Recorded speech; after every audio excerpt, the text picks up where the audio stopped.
بسم الله الرحمن الرحيم الله ولي الذين آمنوا يخرجهم من الظلمات إلى النور والذين كفروا أولياؤهم الطاغوت يخرجونهم من النور إلى الظلمات أولئك أصحاب النار هم فيها خالدون. الحمد لله نحمده ونستعينه ونستغفره ونؤمن به ونتوكل عليه ونعوذ بالله من شرور أنفسنا ومن سيئات أعمالنا من يهده الله فلا مضل له ومن يضلله فلا هادي له ونشهد أن لا إله إلا الله وحده لا شريك له ونشهد أن سيدنا ونبينا ومولانا محمدا عبده ورسوله أرسله بالحق بشيرا ونذيرا أما بعد فإن خير الحديث كتاب الله وخير الهدي هدي محمد صلى الله عليه وسلم وشر الأمور محدثاتها وكل محدثة بدعة وكل بدعة ضلالة وكل ضلالة في النار. فأعوذ بالله السميع العليم من الشيطان الرجيم. بسم الله الرحمن الرحيم. محمد رسول الله والذين معه وشداء على الكفار رحماء بينهم تراهم ركعا سجدا يبتغون فضلا من الله ورضوانا سيماهم في وجوههم من أثر السجود ذلك مثلهم في التوراة ومثلهم في الإنجيل كزرع أخرج شطأه فآزره فاستغلظ فاستوى على سوقه يعجب الزراع ليغيظ بهم الكفار وعد الله الذين آمنوا وعملوا الصالحات منهم مغفرة وأجرا عظيما. رب اشرح لي صدري ويسر لي أمري واحلل عقدة من لساني يفقهوا قولي. سبحانك لا علم لنا إلا ما علمتنا إنك أنت العليم الحكيم. محترم بزرگوں، دوستوں، پیارے نوجوان ساتھیوں، سننے والی عفت ماں مائی اور بہنوں، ہر قسم کی تعریف اسی رب ذوالجلال والاکرام کے لیے لائق و زیبا ہے جس کے قبضے قدرت پہ ہماری اور آپ کی جان ہے، جو اس کائنات کا پالنہار، پروردگار، اکیلا معبود برحق وحدہ لا شریک ہے، جس کی تسبیح و تحلیل کائنات کی ہر چیز کر رہی ہے. لکھوں کا رنگین لامحدود درود و سلام نازل ہو جیو جناب محمد عربی صلی اللہ علیہ وسلم پر. آپ نے زندگی کا راستہ بتایا، آخرت تک پہنچنے کا راستہ بھی بتایا، جنت اور دوزخ کے راستے بھی بتا دیے، شر اور خیر کی تمیز بھی بتا دی. اس محسن انسانیت صلی اللہ علیہ وسلم پر لاکھوں کروڑوں اربوں لامحدود درود السلام نازل ہو جو. بزرگوں اور دوستوں، آج ربیع الاول کی پہلی تاریخ ہے. گزشتہ مہینہ سفر کا مہینہ تھا. میں نے سفر کو نحوست نہیں ہے سفر میں اور بھی باتیں کچھ عرض کی تھی گزشتہ جمعہ مطلب گزشتہ مہینے. آج ربیع الاول کی پہلی تاریخ ہے. ربیع الاول کی پہلی تاریخ کے ساتھ حضور صلی اللہ علیہ وسلم کی سیرت سے متعلق، آپ کی ولادت سے متعلق بہت سی باتیں آتی ہیں، سنے ہوں گے آپ لوگ کرتے ہیں. اس میں سے ایک چیز کیا ہے، سفر کا آخری ہفتہ جو ہے نا ابھی گیا سو، آج پہلی تاریخ ہے تو گزشتہ جمعہ سے جمعہ آخری چہارشنبہ بول کر کے لوگ مناتے ہیں. آخری چہارشنبہ بہت یاد رہتا لوگوں کو کیا کرتے ہیں آخری 4 صوبے میں؟ سیر و تفریح کرتے ہیں، پارکوں میں جاتے ہیں، گارڈنز میں جاتے ہیں، اور پتہ نہیں کہاں کہاں خوب پکا کے لے جا کے کھاتے ہیں پیتے ہیں۔ پوچھے بھئی کیا کر رہے ہیں؟ کہا کہ بھئی ہریالی کھندلنے گئے تھے۔ بھئی ہریالی کھندلنے کیوں گئے تھے؟ کہا کہ جی حضور صلی اللہ علیہ وسلم کی زندگی کے آخری ایام میں آپ بیمار ہوئے، پھر صحت مند ہوئے، صحت مند ہو کر کے آپ ہریالی کھندلنے گئے تھے، اس واسطے ہمیں بھی ہریالی کھندلنے جا رہے ہیں۔ لیجئے صاحب، صرف ہریالی کھندلنا ایک یاد رہا آپ کو، پوری 23 سالہ پیغمبران زندگی کی ایک بات یاد نہیں رہی، اور صرف ہریالی کھندلنے کے لیے جا کر وہاں جو خرافات کرتے ہیں کھانے پینے کے علاوہ، لڑکے لڑکیوں کے گپ شپ ملاپ اور پتہ نہیں کیا کیا چیزیں ہوتی ہیں، یہی ایک چیز رہے گی اور اس چیز کو لوگ بڑھاوا دے رہے ہیں، کیونکہ ایک مافیا ہے، کاروبار ہے، چل رہا ہے۔ میں اسی کو لے کر آج حاضر ہوا ہوں کہ جناب محمد عربی صلی اللہ علیہ وسلم کی زندگی کے آخری ایام، آخری 4-5 دن یا ایک ہفتہ کیسا گزرا۔ آئیے اس سے پہلے میں عرض کروں کہ جناب رسول اللہ صلی اللہ علیہ وسلم منصب رسالت پر فائز ہونے کے بعد 13 سال مکہ میں رہے اور 10 سال مدینہ منورہ میں رہے۔ مدینہ منورہ کو آنے کے بعد میں 1 سال ہوا تو 1 ہجری 2 ہجری 3 ہجری، تو 10 سال، 10 ہجری ہو گئی، تو 11ویں ہجری کے محرم سفر رہے، ربیع الاول کی 12 تاریخ کو آپ کا وصال ہو گیا۔ اس پر کسی کا اختلاف نہیں ہے، دنیا میں جتنے بھی تاریخ کی کتابیں لکھی ہیں، جتنے بھی لوگ ہیں، جتنی بھی زبان میں، آپ کا وصال 12 ربیع الاول کو ہوا، لیکن پیدائش کب ہوئی اس میں 12 قسم کے اختلافات الگ الگ۔ محمود بادشاہ فلکی ایک الگ بولتے ہیں، رحمت للعالمین کے مصنف علامہ سلمان منصور پوری کا ایک الگ قول ہے، البدایہ والنہایہ کا الگ قول ہے۔ تو کچھ لوگ 9 ربیع الاول بولتے ہیں، کچھ لوگ 12 ربیع الاول بولتے ہیں، کچھ لوگ کہتے ہیں کہ ربیع الاول ہی کا مہینہ نہیں تھا بلکہ وہ جو ہے ربیع الثانی کا مہینہ تھا۔ پیدائش کے اندر اختلاف ہے لیکن وفات میں کسی کا اختلاف نہیں ہے کہ 12 ربیع الاول کو آپ کا وصال ہوا۔ تو چلیے، جناب رسول اللہ صلی اللہ علیہ وسلم نے 13 سال مکہ کے بعد 10 سال مدینہ منورہ میں رہے، پوری زندگی ایک جہد مسلسل، بہت محنت کیا، بہت محنت کیے، جہاد کیے، جنگ کیے، اور بھی زخمی ہوئے، طائف کے میدان میں ہو کے احد کے میدان میں، یہ سب کرتے کرتے آپ کا جو مشن تھا، جس کام کے لیے آپ آئے تھے، وہ مشن پورا ہو گیا، یہاں تک کہ سن 8 ہجری میں مکہ فتح ہو گیا۔ کیا مکہ فتح ہو گیا؟ اس کے بعد میں سن 10 ہجری کو آپ نے حجۃ الوداع کیا۔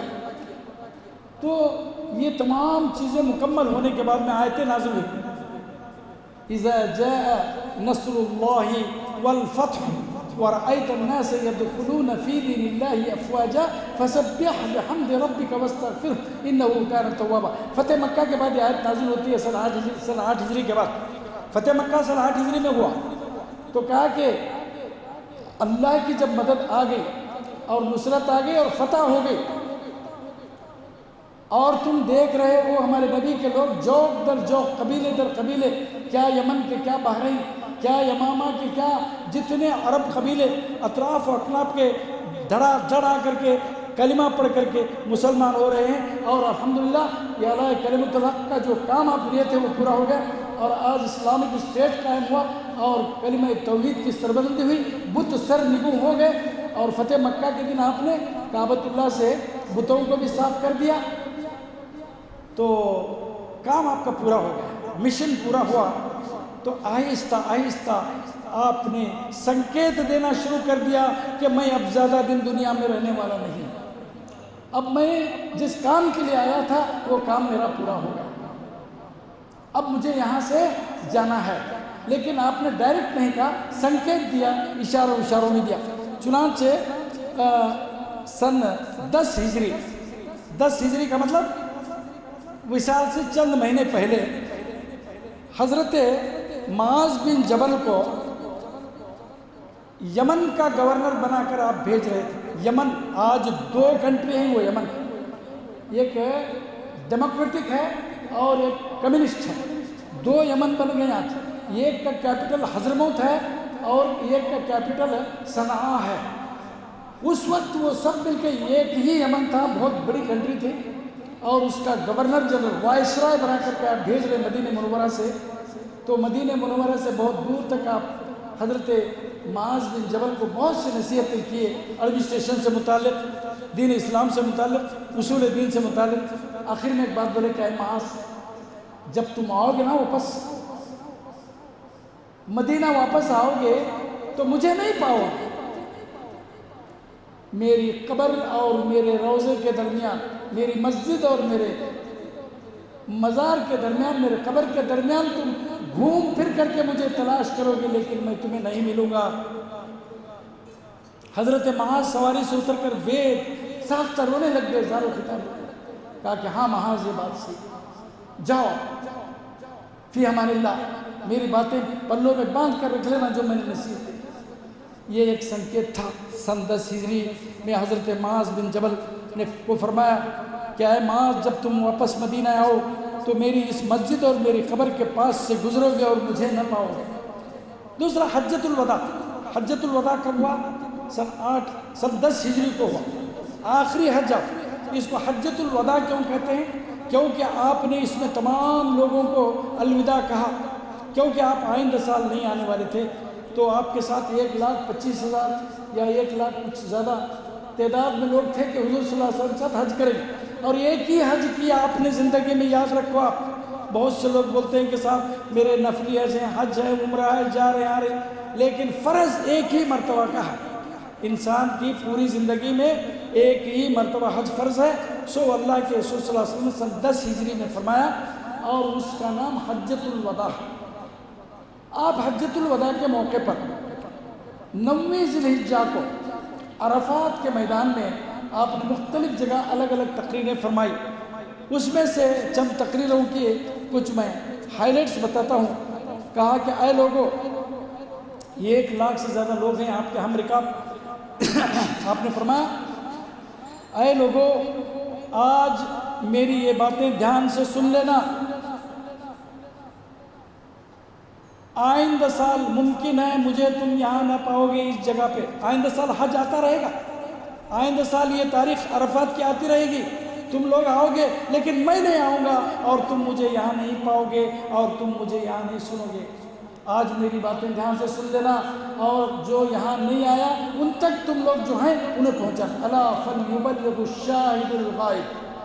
آپ نے اس موقع پر بہت سی باتیں فرمائیں، عورتوں کے حقوق سے متعلق، سود سے متعلق، اور پھر ظلم سے متعلق بہت سی باتیں آپ نے حجۃ الوداع میں فرمائی۔ تو یہ بات خاص طور سے کہ ممکن ہے کہ آئندہ سال میں تمہارے درمیان یہاں ملاقات نہ کروں گا۔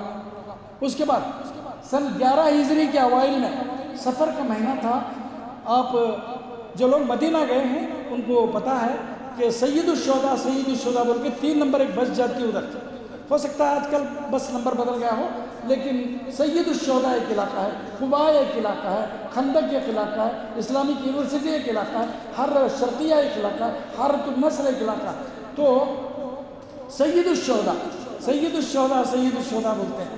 اصل میں احد کے پہاڑ کے دامن میں سن 3 ہجری میں ایک جنگ لڑی گئی تھی جس کا نام جنگ احد ہے، غزوہ احد ہے، جس میں 70 صحابہ شہید ہوئے، اور حضرت حمزہ جن کو جناب رسول اللہ صلی اللہ علیہ وسلم نے سید الشہداء کہا، تو ان کا بھی مزار وہی ہے۔ وہاں ایک مسجد بنی ہے، ایک عالیشان، وہاں پہ ایک یہ ہے، تو لوگ وہاں جاتے ہیں۔ تو آپ اس وقت وہاں گئے، سفر کا مہینہ تھا، اور سن 11 ہجری کو جا کر تمام سے خطاب کر کے کہا کہ اے میرے ساتھیوں، اے جاں باز ساتھیوں، تم نے راہ حق میں اپنی جانیں دے دی، تم شہید ہو گئے، اور میں تمہیں بہت جلد آ کر کے ملنے والا ہوں، آئندہ سال میں نہیں رہوں گا اور تم سے آ کر کے ملوں گا۔ ڈھیر ساری دعائیں میں لکھتے ہیں کہ شہدائے احد کو ایسے خطاب کیا جیسے الوداعی ہو۔ اس کے بعد میں رمضان مبارک میں ہر سال آپ 10 دن کا اعتکاف کرتے تھے۔ مدینے میں 10 سال آپ رہے، ہر سال رمضان المبارک 10 دن اعتکاف کرتے تھے، اور پورا ایک قرآن مجید جبریل کو سناتے تھے اور جبریل آپ کو سناتے تھے، دوہرا ہوتا تھا۔ لیکن آخری سال جو رمضان آیا آپ کا سن 10 ہجری کا، آپ 20 دن اعتکاف کیے اور 2 مرتبہ آپ جبریل کو سنا اور 2 مرتبہ جبریل آپ کو سنائے۔ یہ سنکیت تھا، یہ اشارہ تھا کہ آئندہ سال میں شاید نہ رہوں رمضان مبارک میں۔ ہر سال رمضان مبارک میں 10 دن کا اعتکاف فرماتے تھے، لیکن سن 10 ہجری کے رمضان میں 20 دن کا اعتکاف کیا اور 2 مرتبہ قرآن جبریل کو سنا کر دہرایا۔ مرض کا آغاز، جناب رسول اللہ صلی اللہ علیہ وسلم کی بیماری کا آغاز 29 سفر، دیکھیے 29 سفر کے بعد میں 12 ربیع الاول تک تقریباً 12-13 دن یا 14 دن رہ جاتے ہیں۔ تو یہ پیریڈ ہے زندگی کے آخری ایام میں بتا 29 سفر بروز پیر ایک جنازے میں شرکت کیا۔ جنت البقیع مسجد نبوی کے بالکل بغل میں، مسجد نبوی کے بازو ایک روڈ ہے بہت کشادہ چوڑا، اس روڈ کو لگ کر کے جنت البقیع کا ایک بہت بڑا میدان ہے، مدینے کا قبرستان ہے، وہاں پر بڑی بڑی ہستیاں مدفون ہیں۔ حضرت عثمان غنی کو وہیں دفنایا گیا، حضرت بی بی فاطمۃ الزہرا کو وہیں دفنایا گیا ہے۔ تو جنت البقیع کو آپ گئے، جا کر کے ان تمام لوگوں کو یاد کر کے ان کو دعائیں دیے اور ایک میت میں شرکت کے لیے گئے تھے جنازے میں، اس کو وہاں دفنا کر کے واپس جب آ رہے تھے تو راستے میں آپ کو اچانک سر میں درد شروع ہو گیا۔ دیکھیے جناب رسول اللہ صلی اللہ علیہ وسلم کو سر میں درد شروع ہو گیا اور یہ سر کا درد اس کے ساتھ بخار اور کمزوری 13 یا 14 دن تک آپ کو رہی، 13 یا 14 دن تک، 29 سفر سے لے کے 12 ربیع الاول تک 13 یا 14 دن ہوتے ہیں انکلوڈنگ بورڈ ڈیز۔ تو 29 سے 30 2 دن ہے، ادھر ایک 12 ربیع الاول، 13 یا 14 دن آپ کو سر میں درد اور تیز بخار وغیرہ رہا۔ اس مدت میں مرض کی شدت کے بعد پوچھے کہ ایک دن بہت بیماری تیز ہوئی تو پوچھے کہ آپ حضرت میمونہ رضی اللہ تعالیٰ عنہا کی باری تھی، ان کے کمرے میں تھے، پوچھا کہ میں کہاں ہوں، میری باری کل کہاں ہے؟ تو سب ازواج مطہرات سمجھ گئیں کہ حضور کیا چاہتے ہیں، بی بی عائشہ کے پاس رہنا چاہتے ہیں۔ تو ان تمام نے کہا کہ حضور آپ کی باری عائشہ کے پاس ہے بول کر کے حضرت عائشہ رضی اللہ تعالیٰ عنہ کے حجرے میں آپ کو بھیج دیا۔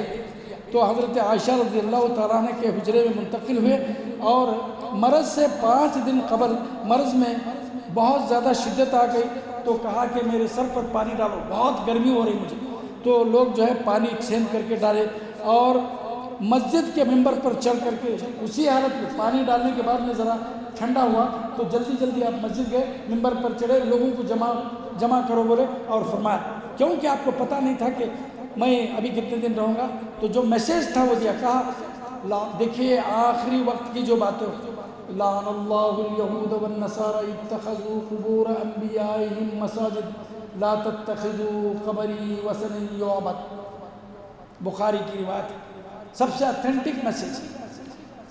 بیماری ہے، گرمی ہے، پانی ڈال لیے آپ، پھر بھی کہیں یہ بات رہ نہ جائے بول کے لوگوں کو جمع کر کے آخری امپورٹنٹ بات بولے کہ اے لوگوں سن لو، اللہ تعالیٰ کی لعنت ہو یہودیوں پر، عیسائیوں پر، جنہوں نے اپنے پیغمبروں کے قبروں کو عبادت گاہ بنا لیا۔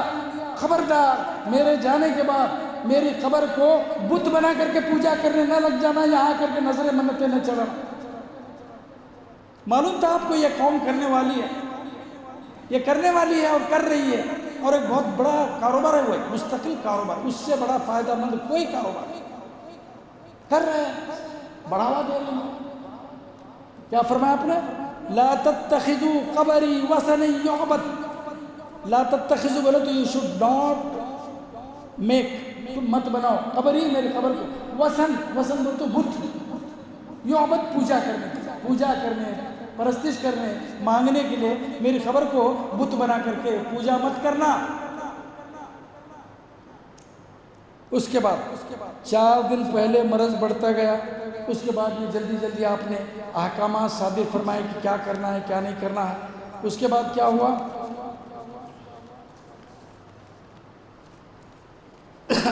وفات سے 4 دن قبل مرض میں بہت زیادہ شدت آئی تو آپ نے ایک مرتبہ ٹیکا لگائے بیٹھے تھے، کہا کہ بھائی کچھ ایک آدمی میرے پاس ہو، میں کچھ ڈکٹیٹ کرا دیتا ہوں، کچھ امپورٹنٹ باتیں، کاغذ اور قلم لے کے آؤ بولے، کیونکہ آپ خود تو لکھتے نہیں تھے، لکھنا پڑھنا، تو کاتب کو بلاؤ۔ تب حضرت عمر فاروق بھی تھے اس میں، کہا کہ حضور آپ کو اس قدر بیماری ہے، اتنا کمزور اور تکلیف ہے، ایسے میں آپ کیا ڈکٹیٹ کرا رہے ہیں، کیا لکھوا رہے ہیں؟ جو کچھ بولنا تو بول دیا آپ نے، اور جتنا بھی آپ نے بولا وہ ہمیں سب یاد ہے، اور قرآن مجید ہمارے پاس موجود ہے، اب آپ کی شدت ہے، تکلیف ہے، افاقہ ہونے کے بعد میں آپ ڈکٹیٹ کرائے بولنے پر میں پھر لوگوں بولے نہیں نہیں کیا کہ ایک امپورٹنٹ بات بولنے والے تھے، لکھا میں تجھے تمہیں کیا ہوا کر کے، ہماری قوم میں ہے جو تو بہت بڑا کیا، تو بہت شانہ کیا ہے، ان کا بہت بھاری کیا، لڑا ہوں چھوڑ دیا، لڑا ہونے کے بعد حضور بولے نکل جاؤ سے، چلے جاؤ کوئی نہیں رہنا، سب کو آپ جو ہے نکال دیں، اکیلے خاموش بیٹھے۔ اسی میں کیا بولے کہ آپ بولے ایک آپ کو جب ذرا ہوش آیا، بے ہوشی کی عالم تھی، تو بلایا کہ دیکھو میں جزیرۃ العرب سے یہودیوں کو نکال دوں، وہ لکھانے والے تھے شاید آپ۔ جزیرۃ العرب کسے بولتے معلوم ہے؟ اب سعودی عربیہ جو ہے وہ ایک چھوٹا حصہ ہے جزیرۃ العرب۔ جزیرۃ العرب بولے تو عربستان پورا، مطلب آل عرب کنٹریز، جس کو آج کل گلف کنٹریز کہتے ہیں، اس میں 9 کنٹریز آتے ہیں۔ یمن ہے، یمن ڈیموکریٹک اور یمن سوشل ڈیموکریٹک ہے، سعودی عربیہ ہے، عمان ہے، مسقط ہے، راس الخیمہ ہے، شارجہ ہے، بحرین ہے، کویت ہے، یہ جتنے بھی چیزیں ہیں یہ تمام چیزوں کو ملا کر کے عربستان یا جزیرۃ العرب بولتے تھے۔ تو آپ نے فرمایا کہ جزیرۃ العرب میں کوئی یہودی نہ رہے، کسی عیسائی کو یہاں بسنے نہ دینا، اور مشرکین کو یہاں پر پنپنے نہ دینا۔ یہودی، عیسائی اور مشرکین کو یہاں نکال دو، اب یہاں چلے گا تو صرف قرآن کی اجارہ داری، قرآن کی بات اور قرآن کا کانسٹیٹیوشن ہی یہاں چلے گا، یہ آپ نے فرمایا۔ اس کے بعد میں آپ بہت زیادہ کمزور ہو گئے، نڈال ہو گئے، تو مسجد کو جا کے امامت نہیں کرتے تھے، تو فرمایا کہ بھئی حضرت ابوبکر صدیق کو حکم دو کہ جا کر کے وہ لوگوں کی امامت کرائیں کہ میں جا نہیں سکتا۔ تو حضرت بی بی عائشہ صدیقہ جو حضرت ابوبکر کی بیٹی تھی، ان کو ذرا سا بہت ذہین تھی، شارپ بہت، سمجھ گئی کہ ایسے میں اگر میرے باپ امامت کرے اور کچھ اونچ نیچ ہو گئی، مطلب اللہ کے رسول نہیں رہے، تو لوگ جو ہے میرے باپ پر الزام دیں گے کہ کیسا منحوس آدمی ہے، آ کے محمد عربی کے مصلی پہ کھڑا ہو گیا اور حضور صلی اللہ علیہ وسلم چلے گئے۔ یہ لکوٹ نکو بول کے انہوں کیا بولے، اللہ کے رسول ایک بنتی کا کیا کہا کہ کسی اور کو حکم دیجئے نماز پڑھانے، میرے باپ بہت کمزور دل کے ہیں اور ان کو قرآن پڑھتے رونا آ جاتا ہے، پھر پورا قرآن نہیں پڑھ سکتے۔ کہا کہ میں خوب سمجھتا ہوں، چپ رہو، مرو ابا بکر فلیصلی بالناس، کہا کہ ابو بکر کو بلاؤ، کہا کہ جی حضور، جاؤ لوگوں کی امامت کو۔ تو اس طرح حضرت ابو بکر صدیق نے حضور کی موجودگی میں 17 نمازیں پڑھائیں، ٹوٹل 17 نمازیں پڑھائیں۔ پھر آخر میں آپ کو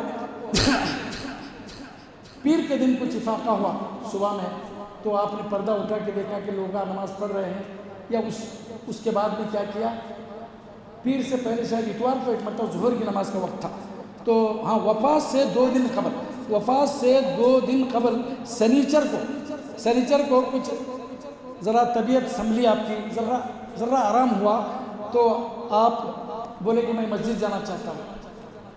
دیکھیں کیا آپ کو مسجد سے محبت تھی، نماز سے محبت تھی اس وقت میں، تو حضور اٹھ نہیں سکتے تھے، حضرت علی رضی اللہ تعالیٰ عنہ کو اور حضرت عبداللہ ابن عباس آپ کے چچا کے بیٹے کو بلایا، جوان لڑکے تھے، ان کے کندھے پر ایسا ہاتھ ڈال کر کے لے کر کے آپ کے پیر زمین پر گھسیٹ کے جا رہے تھے، اور آپ کے دونوں کے کندھے پر وزن ڈال کر کے مسجد میں جا کر کے بیٹھے، ظہر کی نماز چل رہی تھی۔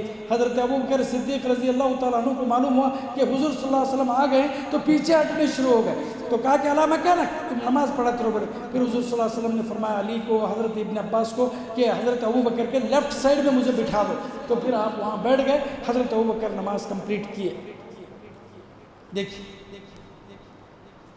حیات مبارکہ آخری دن، جناب رسول اللہ صلی اللہ علیہ وسلم کی زندگی کا آخری دن پیر کا دن، 12 ربیع الاول سن 11 ہجری، فجر کی نماز کا وقت تھا، آپ نے پردہ اٹھا کر دیکھا، مسجد میں کھچاکھچ لوگ بھرے ہوئے نماز پڑھ رہی ہیں، آپ مسکرا دیے، کہا کہ چلو یہ چیز چل پڑی، اب جس چیز کو میں لایا تھا وہ چیز چلے گی، اب رکے گی نہیں، کوئی امامت کر رہا ہے، نماز پڑھ رہے ہیں، نمازیں آباد رہیں، مسجدیں آباد رہیں گی، تو آپ مسکرائے، تو لوگوں نے دیکھا حضور صلی اللہ علیہ وسلم کا کمرہ مسجد سے متصل ہی تھا، پردہ اٹھا تو نظر، لوگ فوراً خوش ہوئے کہ حضور صلی اللہ علیہ وسلم مسکرا رہے ہیں، اچھے ہو گئے، چلو بول کے، لیکن پھر آپ نے پردہ گرا لیا، نہیں گئے وہاں۔ تو اسی وقت حضرت بی بی فاطمہ کو بلا کے کان میں کچھ کہا، حضرت بی بی فاطمہ جو ہے مسکرانے لگ گئی، پھر اس کے بعد تھوڑی دیر بلا کر کے پھر کان میں کچھ کہا بی بی فاطمہ کے، تو بی بی فاطمہ رونے لگ گئی، تو حضرت عائشہ بلا کے پوچھی یہ کیا کہا؟ حضور صلی اللہ علیہ وسلم نے کہا کہ فاطمہ میں اب اس دنیا سے جا رہا ہوں، بہت جلد، بس چند لمحے رہ گئے، چند گھنٹے رہ گئے، اب میں نہیں رہوں گا، تو میں بہت زیادہ رونے لگ گئی اور مسکرا اس لیے، کہا کہ میرے جانے کے بعد سب سے پہلے مجھے آ کے ملنے والی تم ہی ہو، بولے تو مجھے خوشی ہوئی، بولے بی بی فاطمہ۔ اس کے بعد یہی وہ موقع تھا جب آپ نے سیدہ فاطمہ کو سیدۃ النساء فی الجنہ کا خطاب دیا، حضرت بی بی فاطمہ کو سیدۃ النساء فی الجنہ جو بولتے ہیں وہ اسی وقت آخری دن آپ نے فرمایا، اور حضرت حسن اور حسین کو سیدہ شبابی اہل الجنت کا، بچوں کو دونوں نواسوں کو بلا کے آپ نے چوما، پچکارا، بیٹی سے بہت بات کی۔ اس کے بعد میں آخری وقت جب آیا تو اس کے بعد میں نزع کا عالم شروع ہو گیا، سکرات کا جو عالم ہو، للموت سکرات، ہر آدمی کو اس سے گزرنا ہے، وہ آسانی سے جان نہیں نکلتی، بیماری ہے، کمزوری ہے، تکلیف ہے۔ حضرت بی بی عائشہ صدیقہ رضی اللہ تعالیٰ عنہا کے گود میں مطلب ایسا لیٹے ہیں، آپ کے سینے کو سر لگائے حضور صلی اللہ علیہ وسلم ٹیکا لگا کے، اس کے بعد میں دیکھا حضرت عائشہ کا ایک بھائی جو ہے وہ عبد الرحمن ابن ابی بکر ایک مسواک لے کے آئے ہیں، تو حضور صلی اللہ علیہ وسلم مسواک گھور کو دیکھ رہے ہیں، تو بی بی عائشہ سمجھ گئے کہ حضور صلی اللہ علیہ وسلم کو مسواک چاہیے، تو فوراً منگایا مسواک اور ایک طرف سے دانت سے قطر کے نرم کر کے حضور صلی اللہ علیہ وسلم کو دیا، تو حضور صلی اللہ علیہ وسلم نے وہ مسواک لے کر کے اپنے دانتوں سے اپنے کیا کر کے بعد میں دیا، دینے کے بعد میں پھر آنکھیں بند ہونے لگیں، پھر آپ کو تکلیف ہونے لگی، پھر آپ قرآن مجید کی آیتیں پڑھنے لگ گئے، وَلِلْمَوْتِ سَكَرَاتٌ، کہا کہ أُولَٰئِكَ الَّذِينَ أَنْعَمَ اللَّهُ عَلَيْهِم مِّنَ النَّبِيِّينَ أولئك الذين أنعم الله عليهم من النبيين والصديقين والصالحين والشهداء وحسن أولئك رفيقا، کہ یہ وہ لوگ ہیں جن پر اللہ تعالیٰ کے انعامات ہو گئے، کون ہیں؟ نبیین، نبیوں، صدیقین، صالحین، شہداء، اور اللہ تعالیٰ ان لوگوں کا رفیق ہے، تو مجھے بھی ان میں سے شامل کر کے پڑھتے رہے۔ پڑھنے کے بعد میں اچانک جو ہے حضور صلی اللہ علیہ وسلم پھر یہ پڑھیں، اللہم بالرفیق الاعلیٰ، اللہم بالرفیق الاعلیٰ، اللہم بالرفیق الاعلیٰ، ایسا آپ کا حال ہے۔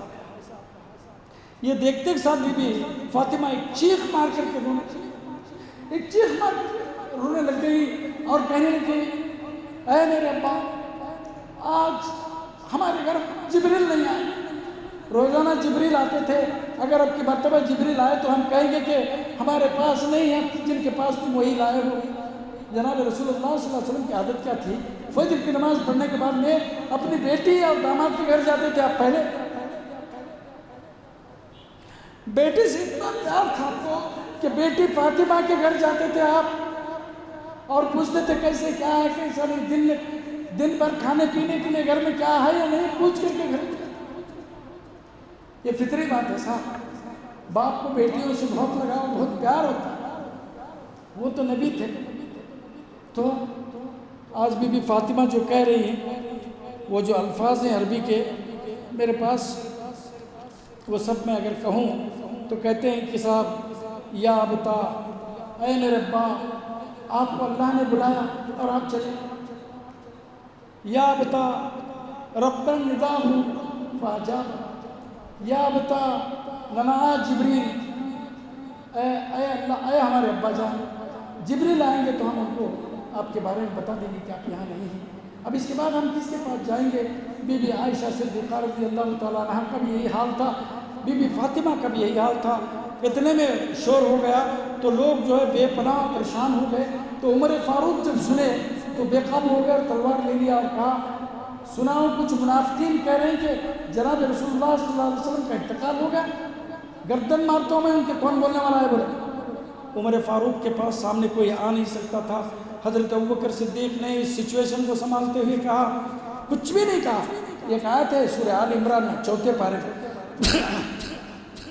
وما محمد الا رسول، محمد بھی ایک رسول ہے، ان سے پہلے بھی بہت سے رسول آئے اور چلے گئے. وما محمد الا رسول قد خلت من قبله الرسل افإن مات أو قتل انقلبتم على أعقابكم فلن يضر الله شيئا. محمد بھی ایک رسول ہیں، آپ سے پہلے بھی کئی رسول آئے اور چلے گئے.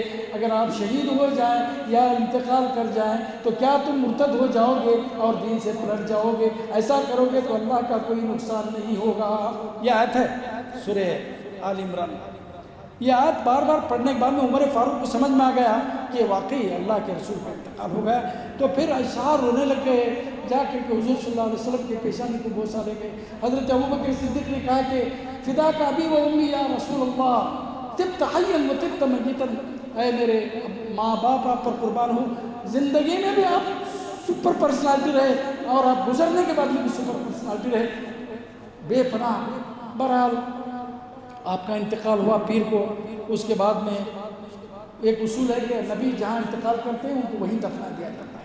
تو اسی کمرے میں حضرت ابو طلحہ نے لحد قبر کھودی اور آپ کو 3 یمنی سفید چادروں میں غسل دینے کے بعد میں، اب بہت تفصیل ہے، آپ کو کون کون غسل دیے، کتنے لوگ تھے وہاں پہ، کپڑے کس طرح آپ کو پہنائے. اس کے بعد میں قبر میں اتارنے کے بعد نماز جنازہ کون کون پڑھے. نماز جنازہ 3 دن تک پڑھتے رہے لوگ. کمرہ چھوٹا تھا، 8 بائی 8 کا کمرہ تھا. کمرہ وہ تو ایسا کمرہ نہیں تھا، بس ایسے ہی تھا وہ جیسے جھونپڑی وغیرہ رہتی ہے.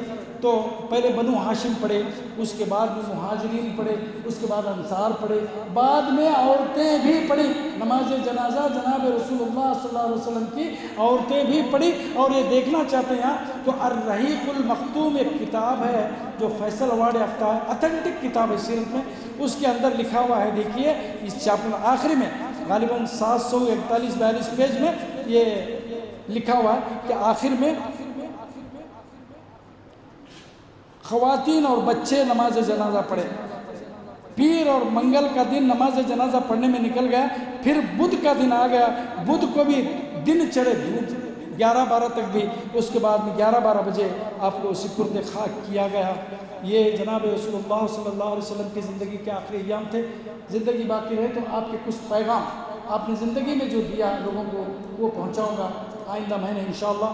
آج یہ اس لیے میں بتایا کہ لوگ آپ کی زندگی کے آخری ایام میں ہریالی کھندلنے گئے تھے، بلکہ آخری چہارشنبہ ماننے جا رہے ہیں. اللہ کے رسول صلی اللہ علیہ وسلم کی زندگی کے آخری ایام کیسے تھے اور کس طرح آپ کا میسیج تھا اور کیسے آپ کی. ایک بات بولنا بھول گیا، آخری رات بی بی عائشہ صدیقہ رضی اللہ تعالیٰ عنہ کے گھر میں روشنی کے لیے چراغ میں ڈالنے تیل نہیں تھا. اپنے پڑوس کی عورت سے تیل لے کر کے چراغ میں ڈال کر کے روشنی کی. یہ حضور کی زندگی کی اکانومی تھی، یہ معیشت تھی. صلی اللہ تعالیٰ علیہ وآلہ وصحبہ اجمعین. بارک اللہ لنا ولکم فی القرآن المجید ونفعنا وإیاکم بالآیات والذکر الحکیم. انہ تعالی جواد ملک بر رؤوف رحیم ورب حلیم.